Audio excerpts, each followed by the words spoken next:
Muy buenos días. Continuamos con la presentación Desigualdades latentes y malestares visibles, el reto de la gobernabilidad en democracia. Esto como parte de las actividades del encuentro anual RedGov 2019, Desafíos de la gobernanza electoral en tiempos de incertidumbre. Agradecemos a todas y todos quienes aquí se encuentran en esta sala de sesiones de la Comisión Estatal Electoral Nuevo León y también agradecemos a las personas que siguen la transmisión a través de las redes sociales, particularmente del Facebook. Si ustedes quisieran compartir algún comentario, lo pueden hacer a través de estas vías. Muchísimas gracias. Para dar inicio, me voy a permitir dar lectura a la síntesis curricular de nuestro ponente, Jairo Acuña Alfaro. Él es líder de gobernabilidad, América Latina y el Caribe del Programa de las Naciones Unidas para el Desarrollo. Ha trabajado durante más de 2 décadas en los temas de gobernabilidad democrática y administración pública a nivel global, regional y de país. De 2014 a 2019 fue el asesor global de este plan nacional, de este plan en funciones básicas de gobierno, donde lideró reformas institucionales en países afectados por fragilidad y conflicto. Acuña ha liderado la elaboración e implementación de políticas y programas para el cumplimiento de los objetivos del desarrollo sostenible, en particular el objetivo 16 sobre la paz, justicia e instituciones eficientes en varios países. Ha brindado asesoría para intervenciones de gobierno sobre la restauración de funciones esenciales del Estado, formulación y aprobación de leyes de administración pública y servicio civil, el establecimiento de marcos de monitoreo e implementación de servicios públicos, así como métodos pioneros y alternativos para el control y medición de la corrupción y la prestación de procedimientos administrativos. También tiene experiencia laboral en temas de gobernabilidad y reforma del sector público en el Instituto del Banco Mundial y Washington, D.C., la Agencia Danesa para el Desarrollo Internacional, EIS Consultores en Dinamarca, el Instituto Tecnológico de Monterrey en México, el Centro Internacional para el Desarrollo Humano, la Organización Centroamericana de Instituciones de Auditoría, Transparencia Internacional en Costa Rica. Acuña es candidato a doctor y obtuvo una maestría en letras en la Universidad de Oxford. Es máster en economía política por la Universidad de Essex y en relaciones internacionales por la Universidad Nacional de Costa Rica. Recibió la beca Ronald Falconer en St. Anthony's College en la Universidad de Oxford y de la beca British Shevchin. Muchísimas gracias y le damos la bienvenida a Jairo Acuña Alfaro. Adelante.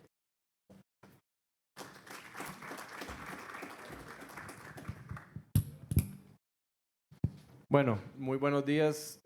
Quise pedir un cambio así un poco del formato porque me parece que ayer tuvimos un día muy intenso y la verdad les hago una confesión, los podios me ponen un poquito nervioso. Me parece que hay una barrera entre el ponente y el expositor.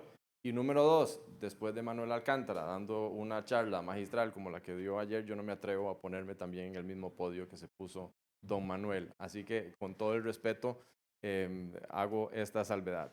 Segunda salvedad, el disclaimer usual, todo lo que diga aquí son opiniones personales, no necesariamente comprometen bla, bla, bla, bla, bla. Naciones Unidas, el programa de las Naciones Unidas para el Desarrollo.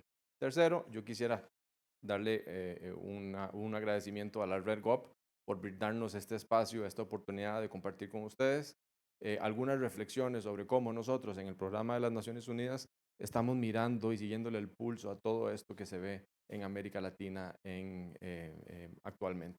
Y estos espacios son muy útiles para nosotros porque nos permiten reflexionar. Y el desafío que tenemos es un poco ver cómo las ideas, los marcos conceptuales y la lucidez académica que pueden brindar redes como la Red GOP, bueno, cómo eso se puede traducir en la implementación de la política pública. Porque al final de cuentas, de lo que estamos buscando es cómo mejoramos la calidad de la política pública que tenga una incidencia positiva en el mayor número de ciudadanos. Así que, bueno, don Manuel y Lawrence rápidamente aceptaron la propuesta de que les diera una participación. Yo no me imaginé que me iban a pedir una ponencia magistral de esta forma, sino era participar en las discusiones y compartir con ustedes, pero se les agradece muchísimo el espacio y la oportunidad.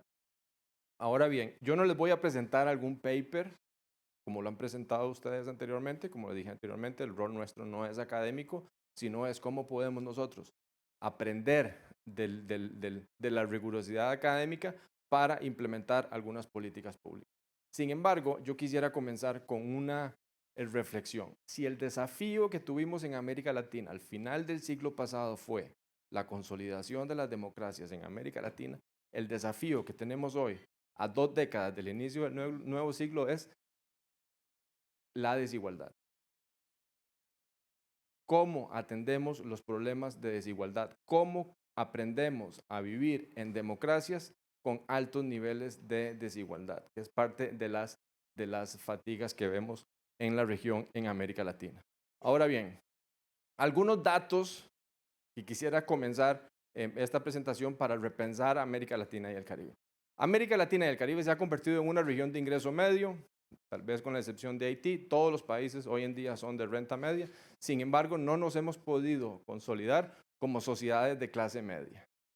Un desafío súper importante. Confianza en instituciones, aplicando un refrán latinoamericano, ¿no? Creo que lo hemos discutido el día de ayer. A mis amigos lo que quieran, todo, a mis enemigos les aplico la ley. ¿Cómo se interpreta eso en la aplicación de las reglas del juego democrático? ¿No? Seguridad ciudadana es la mayor preocupación. Las tasas de homicidio que tenemos en América Latina son las de las más desproporcionales que hay a nivel global.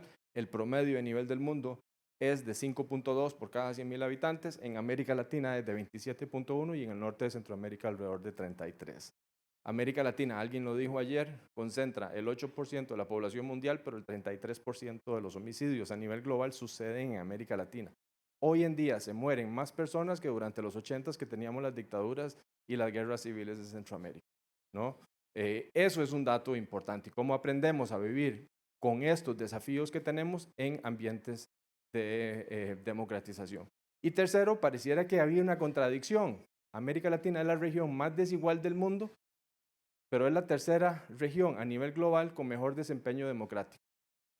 ¿Quiénes son 1 y 2? Europa y América del Norte, según el informe que hoy en día está presentando IDEA Internacional sobre la calidad de la democracia. Hay una contradicción muy fuerte, cómo nosotros en América Latina hemos aprendido a vivir en democracia con altos niveles de desigualdad y cómo estas desigualdades tal vez en algún momento eran invisibles o estaban latentes, como el título de la ponencia, pero ya cada vez comienzan a visibilizarse un poco más por el tema del acceso a las redes y la tecnología.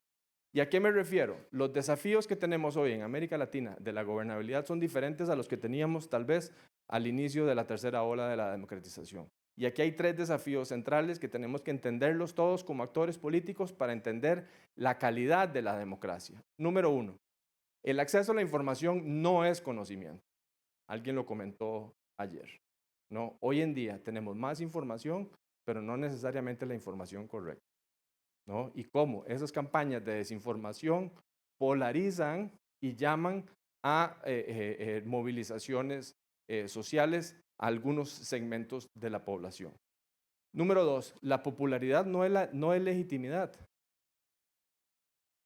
Popularidad no da legitimidad política. Y tercero, la identidad digital no es voz política tampoco, ¿no? ¿Cómo entendemos esos desafíos que tenemos hoy en día en América Latina y cómo nos vamos adaptando, como decía anteriormente, a los nuevos desafíos del siglo en el cual estamos habitando?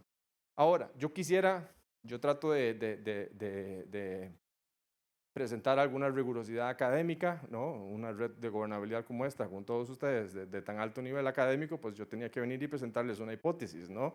Si no, Lawrence se iba a molestar conmigo. Pero bueno, yo quisiera presentarles esta hipótesis, ¿no? La hipótesis es que la gobernabilidad en democracia es el medio para generar oportunidades que permitan reducir la desigualdad.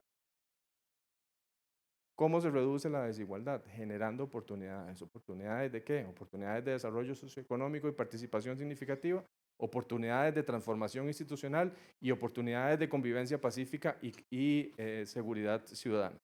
En un momento les voy a presentar un marco en el cual nosotros como PNUD estamos apoyando en estos procesos.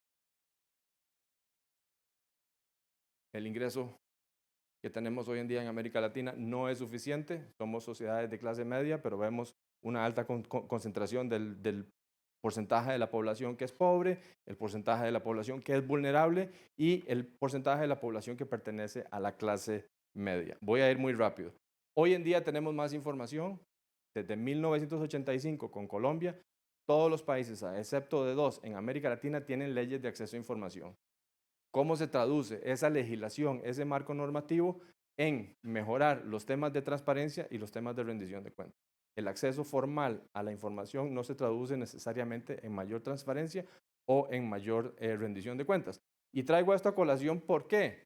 Bueno, en la década pasada este era el grito de batalla, el caballo de Troya. Necesitamos leyes de acceso a información para reducir la corrupción, para mejorar la participación política. Ya las tenemos en todos los países de América Latina. Estamos matando el desarrollo con estos temas de desigualdades, ¿no? Como les decía anteriormente, ¿no? Es una subregión de violencia crónica y multidimensional, no solamente los niveles de homicidios que tenemos en América Latina. La tasa de homicidios es 1.5 veces mayor al promedio en el norte de Centroamérica, compartida con la de América Latina, y 85 de cada 100 homicidios en Centroamérica durante el 2010 y 2018 ocurrieron en los países del norte de Centroamérica. Este es uno de los desafíos más significantes. ¿Por qué? Porque nos define como ciudadanos en democracia, cómo nos relacionamos entre nosotros y cómo mejoramos esos espacios de coexistencia pacífica. 6 países de América Latina se encuentran entre los 9 países de mayor impunidad a nivel global, ¿no?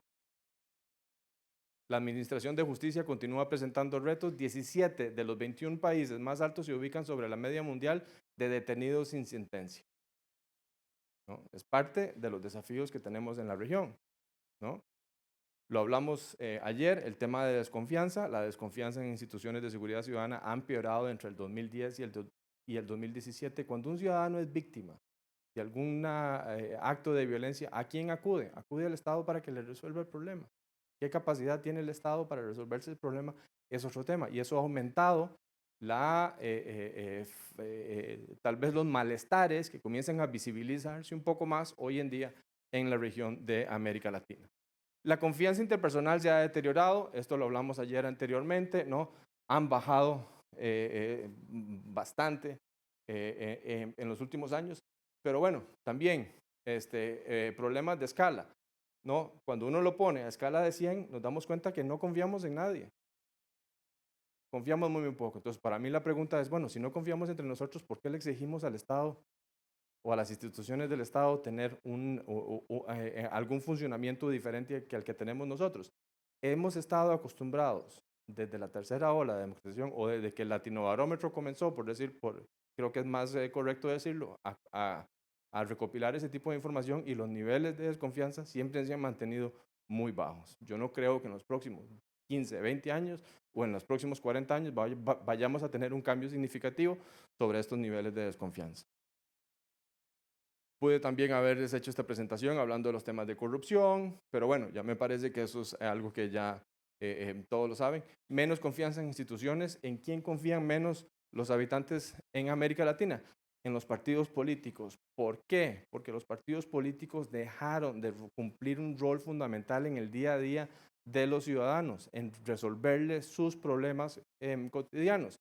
Y ese rol, ante esa ausencia, algún tipo de organización cumple esa función. Y creo que Harry en la presentación de ayer nos dio un ejemplo de cómo se está viendo esas ausencias del debilitamiento de los partidos políticos, de su incapacidad de resolver problemas de cotidianidad de los ciudadanos. Pude también hablarles de la declive en la confianza en los parlamentos, pero aquí les voy a presentar una serie de gráficos sobre todos los declives que vemos en el Latinobarómetro, que son crónicos, que son constantes, que se han desarrollado, pero quiero que pongan atención a dónde comienza el declive, y pronto les voy a decir por qué. Alrededor del año 2008-2009, cae la confianza en los parlamentos, cae la confianza en los partidos políticos, cae la confianza en los gobiernos.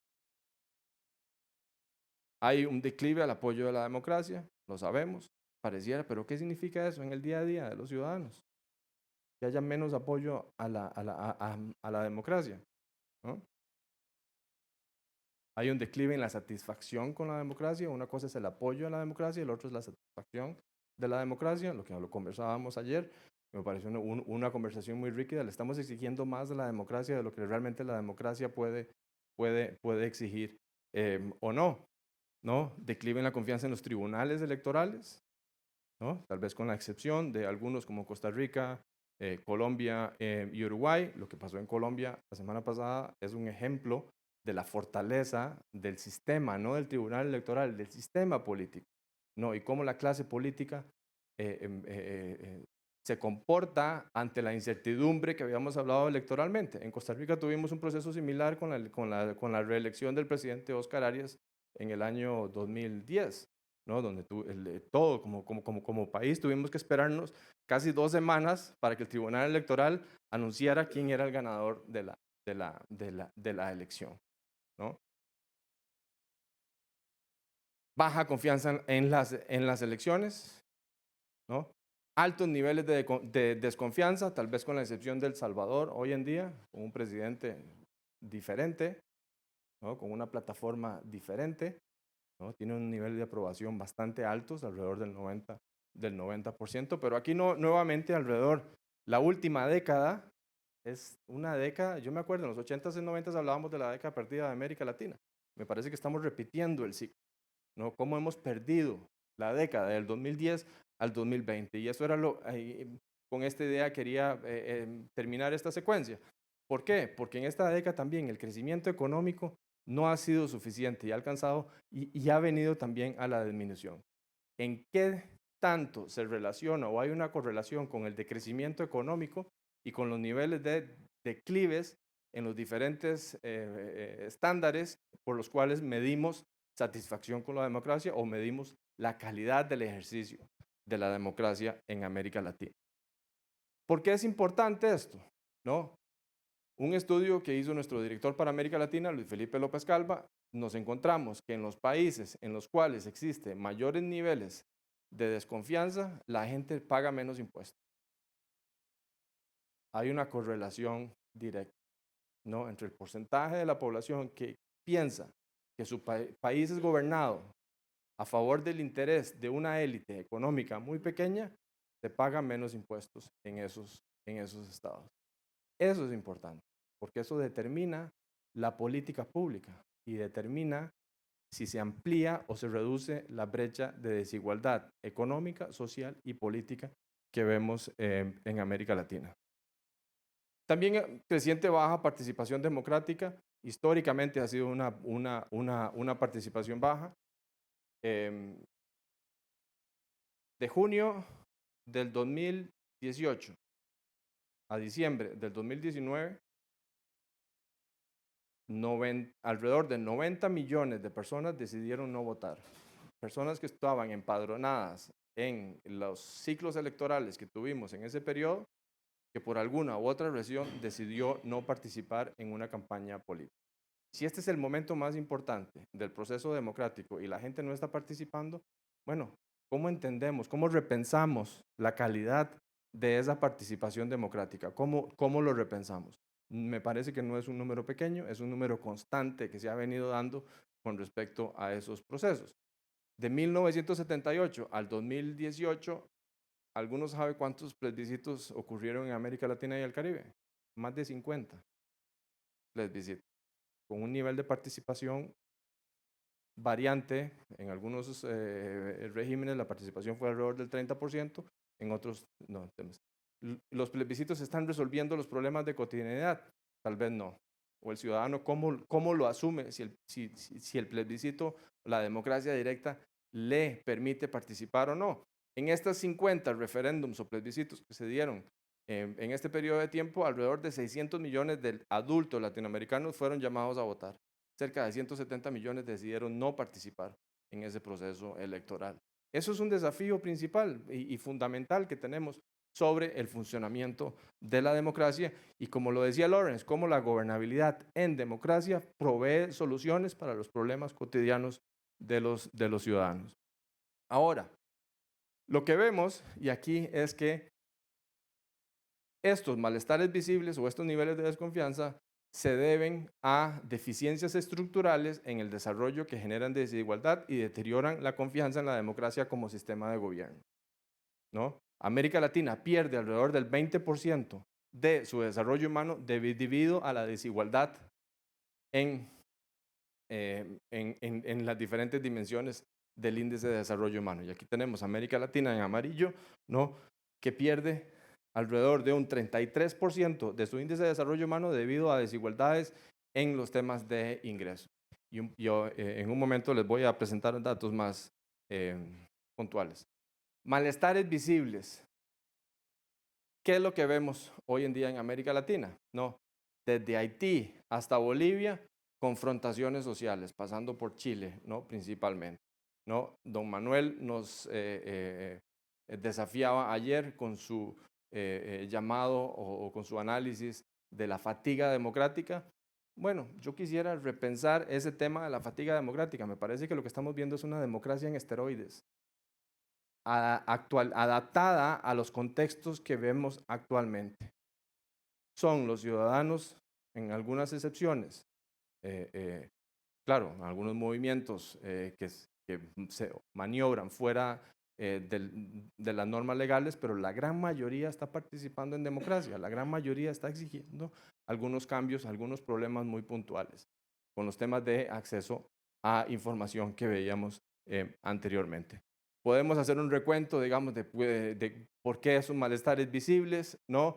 En Honduras, crisis de legitimidad política, en Nicaragua, conflictos sobre reformas al sistema de protección social, en Ecuador, conflictos que inician, se manifiestan con alguna determinación de política pública, pero en el análisis no podemos quedarnos ahí, porque ese es el detonante de algo más latente que la población pareciera ya estar llegando a niveles de saturación y que están exigiendo por medio de reglas democráticas en la mayoría de los casos que se resuelvan sus problemas de cotidianidad. Pero bueno, ¿cuál es el desafío actual? ¿Es un problema de democracia o de cómo se vive en democracia? No tengo la respuesta a eso todavía y me parece que hemos dado algunos pistazos ayer y hoy. ¿Cuál es el desafío principal? Yo quisiera lanzar la hipótesis. El desafío principal es cómo reducir las desigualdades. ¿Cómo se reducen las desigualdades? ¿Cómo le damos oportunidades? Oportunidades tanto a las instituciones, se habló de rigidez institucional, pero también cómo le damos la oportunidad a los ciudadanos para que puedan desarrollar sus capacidades, un poco parafraseando el análisis de Amartya Sen. Ahora, ¿cuáles son estas desigualdades latentes que vemos en América Latina, que comienzan a visibilizarse? Vemos una historia de exclusión y de búsqueda de dignidad. Ayer, el Programa de las Naciones Unidas para el Desarrollo lanzó el Informe Mundial sobre Desarrollo Humano, que se centra en los temas de desigualdad a nivel global, y de entre los 50 países de mayor desarrollo en el mundo, tenemos 2 en América Latina, Argentina y Chile. Argentina tiene el índice más alto de desigualdad en cuanto a la esperanza de vida. Y Chile tiene el índice más alto de desigualdad en cuanto a ingresos, según el índice de desarrollo humano ajustado por desigualdad. No, Chile es el país con mayor desigualdad de ingreso económico a nivel mundial. Pero también el contexto, cómo nos comparamos también con otras regiones, ¿no? Un poco me parece que se conversó hace un momento. Honduras y Zambia tienen niveles similares de Producto Interno Bruto per cápita. Sin embargo, Honduras sufre 56.5 homicidios por cada 100.000 habitantes y Zambia apenas llega a 5.3. Hay una diferencia abismal de la coexistencia pacífica entre los ciudadanos de esas sociedades con niveles similares de ingreso económico. México tiene una tasa de homicidios cercana a cerca de 20 por 100.000 habitantes, una de las más altas que hay en América Latina, y Tailandia, con un PIB per cápita un poco menor al de México, tiene una tasa de homicidios de apenas 3.2. ¿no? La tasa de homicidios de Colombia es alrededor de 25, mientras que en Líbano es de 4. Venezuela experimentó la mayor caída en la historia de los índices de desarrollo humano, 26 puestos. Ningún país en el mundo había logrado bajar tantísimo en sus indicadores de desarrollo humano. El segundo un país que ha estado en guerra, Yemen, que decae 16, 18 puestos. Y Brasil pierde casi una cuarta parte de su desarrollo humano debido a la desigualdad. Estas desigualdades que han estado latentes, que no han sido parte de la discusión de cómo la democracia atiende a estas problemáticas, cada día se hacen más visibles por esos niveles de la revolución tecnológicas. Pero tenemos que ir más allá de la tiranía de los promedios. Aquí, si nos quedamos en el promedio, obviamos la diferencia tan abismal que hay en la República Dominicana en los temas de ingreso. Harry nos comentaba ayer, Panamá es el sexto país más desigual del mundo. Panamá hace 3 meses se graduó a ingreso alto, pero sin embargo no ha podido satisfacer las necesidades de la mayoría de la población. Entonces, ¿cómo atendemos todas esas desigualdades territoriales, esa diferencia que hay entre una sociedad que está beneficiándose exponencialmente de los procesos de desarrollo y otra sociedad que se está quedando atrás, que como ustedes lo están haciendo con sus teléfonos, instantáneamente tienen acceso a cómo viven los demás, a cómo prosperan los demás y cómo nosotros nos quedamos atrás en ese proceso? Y ese es uno de los desafíos principales. Hay una fuerte discriminación en América Latina. Si sos hombre, blanco, y vives en una zona urbana, una vida totalmente diferente si sos mujer, indígena, de zona rural, ¿no? En términos de cómo se sienten ellos actualmente que participando en los procesos de desarrollo. Miren la diferencia entre mujeres, eh, puse viejas, pero en realidad mujeres mayores, y mujeres no indígenas y mujeres indígenas. La diferencia, ¿no?, de percepción sobre las desigualdades es muy fuerte. ¿Cómo atendemos, cómo la democracia o los procesos que se pueden habilitar con la idea de la democracia y la democratización pueden atender esas diferencias tan absurdas que tenemos? Entonces, ¿cómo repensamos esta relación? Desigualdad, gobernabilidad y desarrollo. A mí me parece que es el tema en el cual yo quisiera enfocarme en esta presentación. La gobernabilidad en democracia va más allá del entendimiento del ejercicio del poder para el bien común. Eso era lo que discutíamos a finales del siglo pasado. La gobernabilidad es el ejercicio del poder para el bien común. No, ¿y cómo lo entendemos? Como el proceso habilitador de oportunidades para el desarrollo, más de acuerdo a los desafíos que estamos viendo hoy en día en América Latina. ¿Por qué lo digo esto? El Informe Mundial de Desarrollo Humano nos presenta 5 conclusiones principales: amplias disparidades en desarrollo humano, pese a los avances logrados, esto ya lo mencioné. Están surgiendo una nueva generación de desigualdades que antes no las estábamos viendo. El acceso a tecnología, lo que antes se veía como un lujo, hoy en día es parte de la cotidianidad y hay unas diferencias abismales en el acceso a esa tecnología. ¿Por qué es importante? Porque eso determina la capacidad de participar en los procesos de desarrollo. Las desigualdades se acumulan a lo largo de la vida, ¿no? Y ahorita les voy a dar un ejemplo. Y hay una revolución en lo que atañe a su medición, cómo entendemos la multidimensionalidad de la desigualdad, ¿no? Y por último, podemos corregir las desigualdades si actuamos ahora antes de que los desafíos del poder económico se trasladen al terreno político. ¿Cómo ponemos a la política adelante de ese proceso en democracia? Yo me puse a pensar, yo quería comenzar la presentación con esta slide.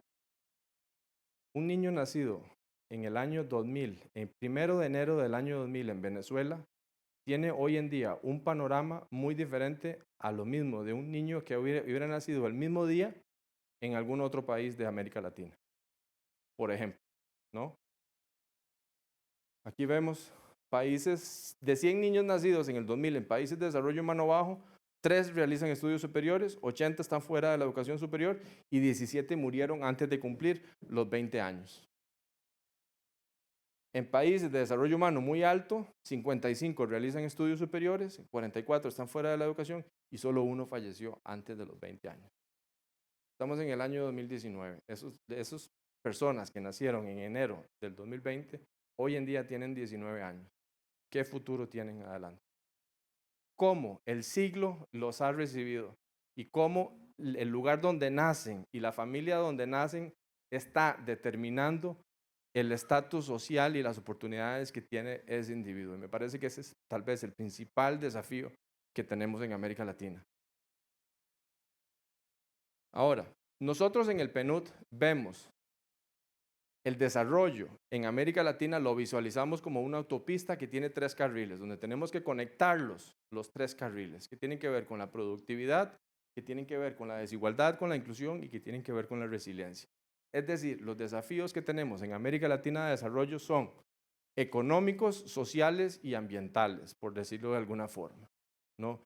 ¿Cómo se conectan? Como toda autopista necesita una pavimentación. Esa pavimentación le llamamos gobernabilidad efectiva, porque es la gobernabilidad efectiva la que determina la calidad de las políticas públicas, determina tanto la definición de la política pública como el proceso por medio del cual se define esa política pública.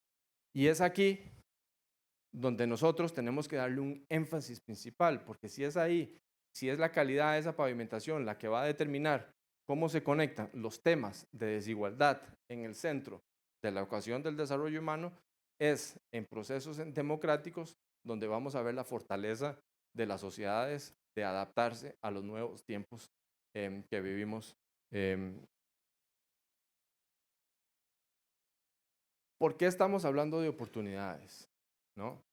¿Por qué la gobernabilidad efectiva debería generar oportunidades? Cuando los ciudadanos votan, lo hacen ante una expectativa. La expectativa es que su candidato va a ganar y cuando su candidato gane, le va a 3 minutos y ya voy a terminar. Cuando su candidato gane, le va a satisfacer algún elemento de su calidad de vida. Hay una expectativa. ¿Cómo le damos esa oportunidad a que se mejore la calidad de vida desde el proceso principal de la democracia? ¿No? Oportunidades de transformación institucional.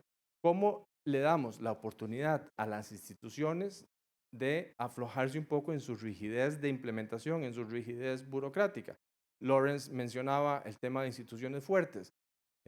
Mariana mencionaba la rigidez institucional. Otros hablaban de la fragilidad institucional. Bueno, de lo que se trata, me parece a mí, es de generar instituciones eficientes que pueden resolver algún problema de algún ciudadano. Cuando el ciudadano se acerca a las instituciones del Estado, lo hace en la expectativa de que se le va a mejorar algún aspecto de su cotidianidad. ¿Qué oportunidades le estamos dando a las instituciones de adaptarse y responder a esas nuevas demandas? De ciudadanos que, como lo hemos discutido, son más intolerantes. A pesar de tener más información, nos hemos hecho más intolerantes. Tenemos bajos niveles de tolerancia a diferencias sociales y diferencias políticas y exigen respuestas más inmediatas a problemas más puntuales, ¿no? ¿Qué capacidad tiene la institución? No el presidente, alto nivel de presidencialismo que tenemos en América Latina, pero todas las instituciones de gobernanza. Y tercero, oportunidades de convivencia pacífica y seguridad ciudadana. Nuevamente, cuando el ciudadano se siente inseguro o es víctima de algún tipo de delincuencia, ¿a quién acude para resolverse ese problema? A las instituciones del Estado. Y todo esto, por supuesto, sobre la base de las reglas democráticas. Las reglas democráticas son las que definen el Estado de Derecho y el cumplimiento de los derechos humanos. Voy a ir rápidamente porque me quedan ya 2 minutos y esto es un poco explicando el informe de desarrollo humano que acabamos de lanzar, las grandes diferencias y estas son las desigualdades latentes que vemos en América Latina, ¿no? En países de desarrollo humano muy alto con respecto a países de desarrollo humano bajo, que los tenemos todos en el espectro en América Latina, ¿no? Hay una diferencia fundamental de desigualdad que cada día se ve más, se hace más visible a la cotidianidad de los seres humanos. Hay una nueva generación de desigualdades en desarrollo humano, esto ya lo conocíamos en temas de educación primaria y en educación terciaria, pero también, como les decía anteriormente, en suscripción a servicios de telefonía móvil, ¿no? Las diferencias son más fundamentales, ¿verdad? Y en suscripciones a servicios de banda ancha. Ahora bien, y con esto termino, Bueno, corregir las desigualdades me parece que está en nuestras manos y es parte de lo que tenemos que aprender a vivir, tanto de dos procesos. ¿Cómo se generan las oportunidades para que estas políticas destinadas, ¿no?, a mejorar o a reducir esos niveles de desigualdad realmente logran una expansión inclusiva, tanto de los ingresos, pero tanto de la producción y de la equidad? Y me parece que ese es el desafío principal que tenemos en América Latina. Entonces, para concluir, nuevamente, si el desafío a final de siglo fue la consolidación de las democracias en América Latina, me parece que el desafío que tenemos al inicio de la tercera década del siglo actual es precisamente hacer una reducción significativa de estas brechas de desigualdades en lo político, en lo social y en lo económico. Y con esto termino. Muchas gracias.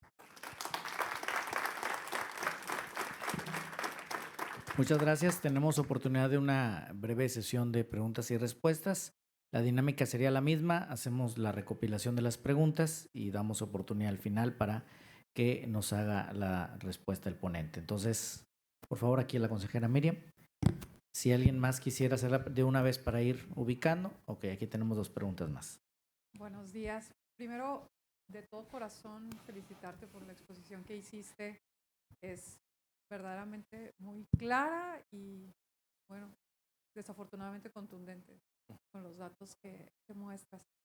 Pero pasando un poco al plano de las soluciones, que creo que tendríamos que trabajar en ello, ¿qué han podido vislumbrar ustedes? ¿Podemos todavía trabajar desde la parte de los impuestos y tratar de generar la redistribución que tanto necesitamos? ¿O habría que apostarle a cuestiones más innovadoras? Estoy pensando en quienes lograron el Premio Nobel de Economía este año, hablando de transferencias directas. Estoy pensando en posturas como la que se votó no hace mucho en Suiza, que por cierto se votó en contra, de una renta fija universal que al parecer ha demostrado pues impulsar el desarrollo, o sobre qué tendríamos que ir. Gracias.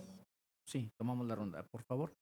Bien, gracias Jairo por la presentación. Mi pregunta va más o menos en la misma línea.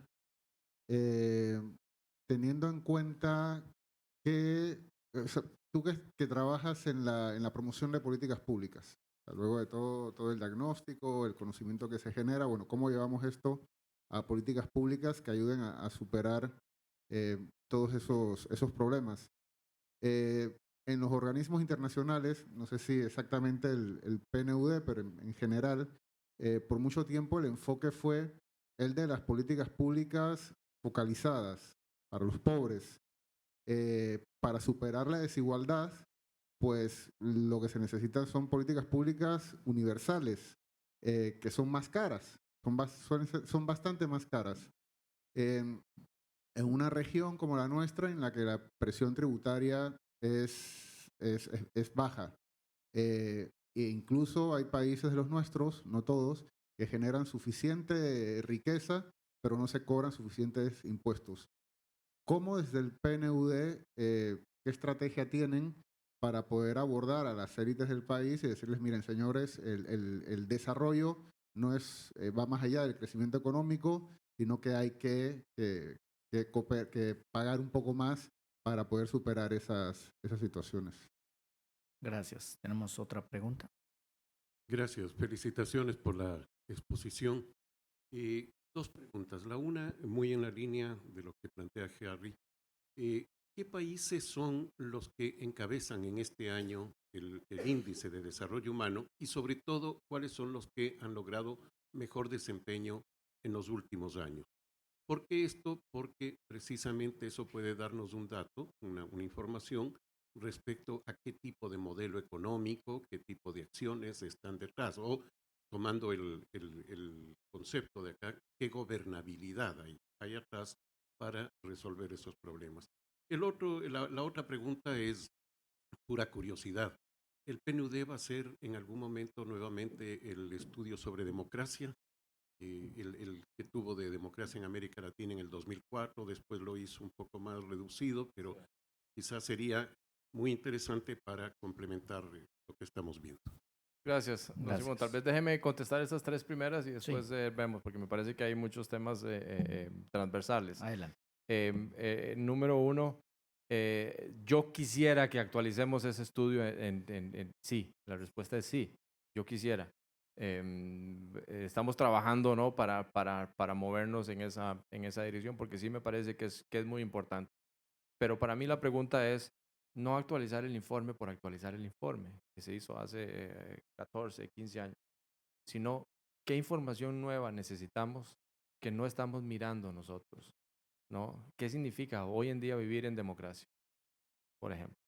¿No? El tema de la democracia ya lo hemos superado, ¿no? Y muchos de estos malestares que tenemos visibles, la gran mayoría de las soluciones que se proponen son precisamente más democracia, ¿no? La mayoría de las soluciones son más democracia, ¿no? Entonces, ¿qué significa hoy en día? Pero no tanto hoy en día, tal vez un análisis prospectivo. ¿Qué significa el 2030 vivir en democracia con los avances en tecnología? Entonces, yo diría que sí, eso es un desafío que tenemos como PNUD. ¿Qué países han avanzado más en desarrollo humano? Bueno, los mismos de siempre, ¿no? Argentina, Chile, Uruguay, Costa Rica son los que se mantienen en el ranking. Pero un poco la discusión actual es, bueno, ¿cómo nos vamos más allá de ese ranking, de la tiranía de esos promedios? Y cómo entendemos realmente cuáles son los problemas que hay en cada uno de esos países. En mi país, Costa Rica, no hemos podido reducir la pobreza del 20% en las últimas 40 años, ¿no? Y nos mantenemos ahí. ¿Estamos satisfechos con eso? No, yo como ciudadano costarricense no estoy satisfecho con eso. Bueno, ¿cómo atendemos? Chile. ¿Se veía venir el nivel de protestas en Chile? Sí, tal vez sí se veía venir. Y en el PNUD se habían hecho estudios sobre desigualdades que señalaban esos temas, pero era más fácil mirar hacia el otro lado y seguir con la receta que se venía aplicando. Entonces, ahí es donde vengo el tema de las soluciones que se presentan, ¿no? Hay, me parece a mí, un desafío muy importante que es lo de la captura del Estado por las élites económicas. Y cómo las élites económicas también, ¿no? han venido utilizando los mecanismos de la democracia para favorecer sus intereses. Y eso es lo que tenemos que romper, ¿no? Ese es el proceso que tenemos que romperlo. Romperlo de una forma democratizadora, de una forma participativa, con diálogo, con discusiones. ¿Cómo es posible, por ejemplo, que en algunas sociedades, y no quisiera nombrar países, hay una amplia discusión sobre un subsidio, sobre algún alimento particular que no es parte de la canasta básica, pero que se supone que beneficia a casi 280,000 ciudadanos pobres, pero el subsidio no es a los ciudadanos pobres, el subsidio es a los productores de ese producto, ¿no? Que se benefician en un número reducido, ¿no? de alguna contribución del Estado para satisfacer esa necesidad que luego el Estado las vende o la revende a precios menores. Podríamos discutir después cuál es el caso y cuál es el país, pero ese es el desafío, ¿no? ¿Cómo se rompe? Porque no es un tema de que no hay recursos, los recursos están ahí, pero están mal focalizados, están mal redireccionados, ¿no? Que en vez de invertir 6 millones de dólares en 6 compañías familiares para producir este producto, bueno, invirtamos ese recurso para realmente beneficiar a las 280,000 familias que se podrían beneficiar con ese y mejorarle las oportunidades a esas familias de poder participar en procesos inclusivos y procesos de producción. Otro desafío muy importante, Daniel Sobato ha llamado el superciclo electoral en América Latina. 15 de los 18 países han transitado por procesos electorales en los últimos 2 años, más o menos. Bueno, en ninguno de esos procesos ninguna mujer fue electa presidenta. Eso me parece a mí que es una pésima noticia. ¿Mm? ¿Cómo logramos esa inclusión, ¿no? Donde hemos perdido esa capacidad de incluir a las mujeres en el proceso de participación política? Ninguna. Yo no me recuerdo cuándo fue la última, yo no sé si alguno de ustedes que saben estos temas, cuándo fue la última vez que elegimos a alguna mujer presidenta en América Latina. ¿Ves? Vilma, Bachelet, ¿no? Laura Chinchilla, ¿no? Necesitamos revertir, ¿no? esas tendencias, que me parece que es importante. Pero bueno, me parece que por ahí anda, digamos, el desafío. Mi intención no era hacer una discusión sobre quién fue la última presidenta, pero es el contexto, ¿no? de que es importante. La paridad en los sistemas legislativos. Bueno, no podemos romper la barrera del 30%. No se ha podido. En algunos, en el promedio general, los congresos, la participación paritaria no está cercana al 50%, ¿no? Esos son desafíos importantes que tenemos que resolver y por los cuales nosotros desde el Programa de las Naciones Unidas estamos haciendo esfuerzos para promover políticas que plantean nuevas soluciones e innovación en la capacidad de respuesta del Estado ante esos desafíos, ¿no? Tenemos que innovar la forma en que respondemos a estos problemas ciudadanos, ¿no? Hay mucha innovación, ¿no? Estábamos conversando en la mañana, ¿no? Algunas alcaldías comienzan a utilizar medios digitales para ordenar el tránsito, ¿no? Por ejemplo, ¿cómo utilizamos estas tecnologías de información para mejorar el acceso a la continuidad de los servicios? Eso es un desafío, ¿no? Y que en lugar de aumentar una nueva brecha de desigualdades en temas tecnológicos, acortamos esa brecha en acceso tecnológico. Muy bien, por cuestión de tiempo vamos a concluir aquí la sesión de preguntas y respuestas. Habrá oportunidad en otros momentos de este evento. Ahora quiero invitar a la maestra Miriam Hinojosa Dieck, consejera electoral de esta comisión, que nos acompañe para hacer entrega de este reconocimiento a nuestro ponente, Jairo Acuña Alfaro.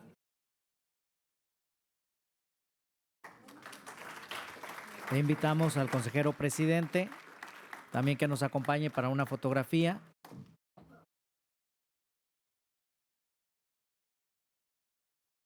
Y agradecemos a quienes han seguido la transmisión de este momento del evento. Muchísimas gracias. Vamos ahora a proceder a hacer un ajuste rápido del escenario para continuar con nuestro programa.